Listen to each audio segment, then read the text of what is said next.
Hey everyone, Calibre here. Welcome back. Every morning, millions of people wake up dreading their workday, yet they choose to grind away in jobs they dislike or hate. Today, we're looking into the psychological underpinnings of this all too common scenario.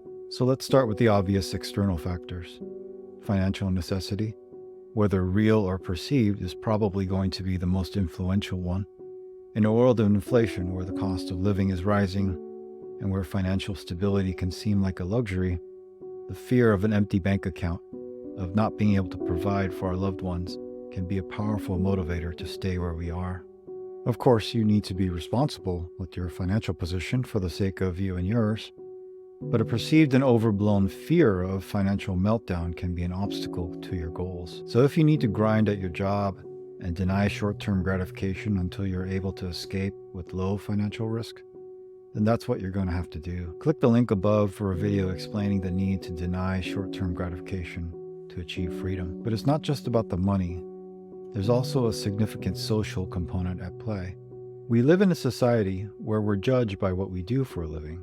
Our job titles become a part of our identity, and social expectations can make us believe that our self-worth is directly tied to it. The stigma attached to unemployment or a lesser job can be a powerful deterrent.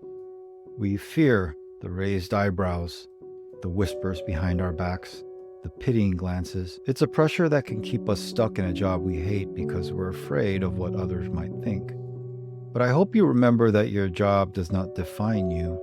Think about your relationships, your aspirations, your faith, your activities, your feelings, and your core values. You are much more than your job, and your job is not your identity. If you can accept this fact, it will help you disconnect your self-worth from the opinions of others. Now let's talk about fear.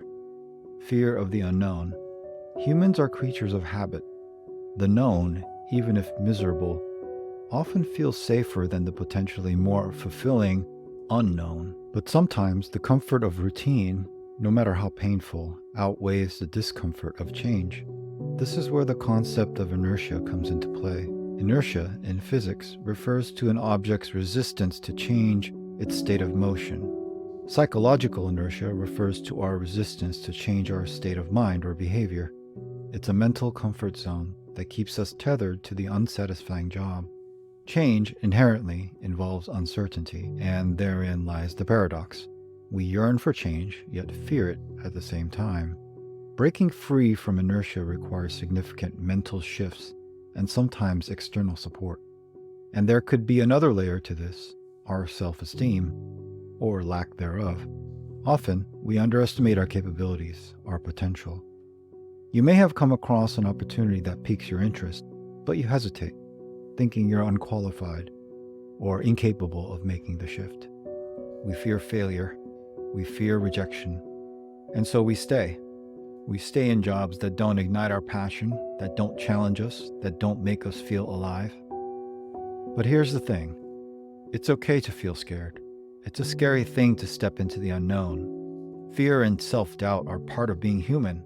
They're our mind's way of protecting us from potential harm. But when fear is excessive or unrealistic, it holds us back from pursuing a more fulfilling career, a more fulfilling life. So how do we conquer this fear? It starts with acknowledging it, accepting it, and then challenging it. Ask yourself, what's the worst that could happen? How would you handle it? What steps could you take to mitigate the risks? Also, you'll need to understand your unique skills and interests, and seek opportunities that align with them. It's about exploring and educating yourself about the possibilities. Remember, change is the process, not an event. It takes time, it takes courage, it takes stepping out of your comfort zone and embracing the unknown. Sometimes it's the scary things in life that lead us to the most rewarding experiences. No risk, no reward. But now enters the sunk cost fallacy. Picture this. You've spent years, maybe even decades, in a career that no longer brings you joy or fulfillment. The idea of walking away, of starting anew, feels like throwing all that away. And that's the sunk cost fallacy at work.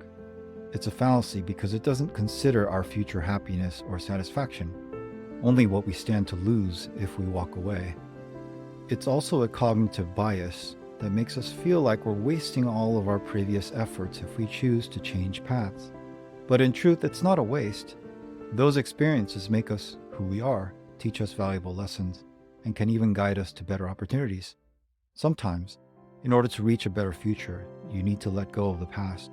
So if you're feeling stuck in a job you despise, consider this a sign to take a step, however small, and take small steps day after day. Begin by identifying your interests and skills. These are clues to what your ideal career could be. Explore new opportunities, even if they seem daunting at first. Next, don't hesitate to seek professional advice. Career counselors, mentors, and coaches can provide valuable insights and help you navigate the world of opportunities. You also want to attend workshops and network with others in your field of interest, never stopping your learning and exploring process. Recognizing, understanding, and overcoming the psychological factors holding you back can empower you to make better choices going forward. Remember, it's not just about making a good living, it's about making a good life. Until next time, everyone. Peace.